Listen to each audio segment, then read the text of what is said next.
বাবু ফুজির উদ্যোগে আয়োজিত আজকের বিশ্বের বিভিন্ন দেশে ভাস্কর্য আছে। জানাই আজকে ইতিমধ্যে উপস্থিত হয়েছেন যুদ্ধ অপরাধ ট্রাইব্যুনালের সাবেক আইনজীবী, গণজাগরণ মঞ্চের অন্যতম প্রবক্তা, দেশের বরেণ্য আইনজীবী অ্যাডভোকেট শহীদ আফরোজ ইতিমধ্যে বক্তব্য রেখেছেন। মুস্তাক ভাসানী আমাদের মাঝে বক্তব্য রাখবেন। জাতীয় গণতান্ত্রিক লীগের সংগ্রামী সভাপতি জননেতা এম এ জলিল, গার্মেন্টস শ্রমিকদের নেতা আমাদের প্রিয় ভাই বাহারানে সুলতান বাহার, সাবেক ছাত্রলীগ নেতা, তরুণ প্রজন্মের সাহসী করুণা যোদ্ধা ছাত্রলীগ নেতা মেহেদী হাসান মেহেদী সহ সংগ্রামী নেতৃবৃন্দ, আমাদের মাঝে উপস্থিত হয়েছেন হানিফ খান, সম্মিলিত সাংস্কৃতিক জোটের অন্যতম নেতা। সংগ্রামী বন্ধুগণ, আজকে বক্তব্যের কিছু নেই, বক্তব্য একটি।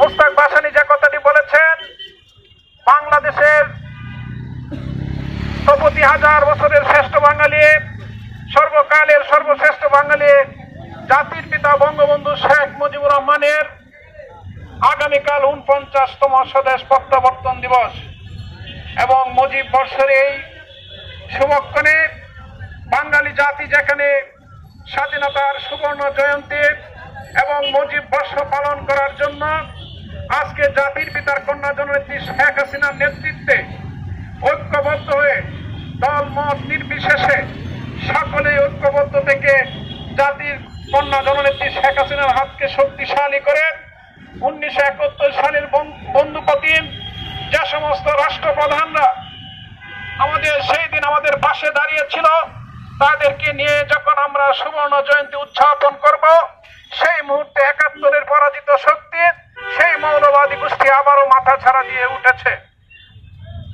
তারা সবসময় ছিল, কিন্তু আজকে একটি নতুন মাত্রায় নতুন ইস্যু তৈরি করে আবারও নতুন করে বাংলাদেশকে উত্তপ্ত করতে চাচ্ছে।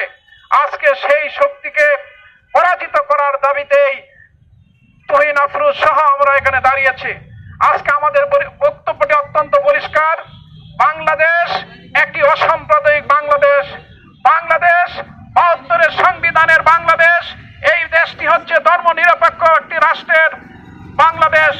এই বাংলাদেশের ধর্মনিরপেক্ষ যে সংবিধান প্রণীত হয়েছিল, সেই সংবিধানে সকল ধর্মের সকল মানুষের সমান অধিকার রয়েছে।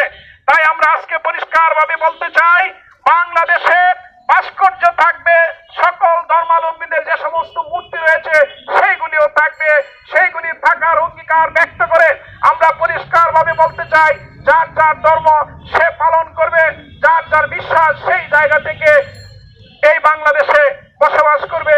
এই অধিকার প্রতিষ্ঠা করার জন্য আজকে জননেত্রী শেখ হাসিনার হাতকে শক্তিশালী করে সকলকে ঐক্যবদ্ধ থাকার আহ্বান জানিয়ে আমি আর বেশি কথা না বলে আমি শুধু আজকে ফুজিবাবুকে আবারও অভিনন্দন জানিয়ে বলতে চাই, ফুজিবাবু আমরা দেখেছি বাংলাদেশের বিভিন্ন প্রেক্ষাপটের বিভিন্ন বিষয়, আন্তর্জাতিক তথা বিশ্বের বিভিন্ন দেশে তার অনেকগুলি উদাহরণ তিনি তুলে ধরতে সক্ষম হয়েছেন তার সচিত্র প্রতিবেদনের মধ্য দিয়ে।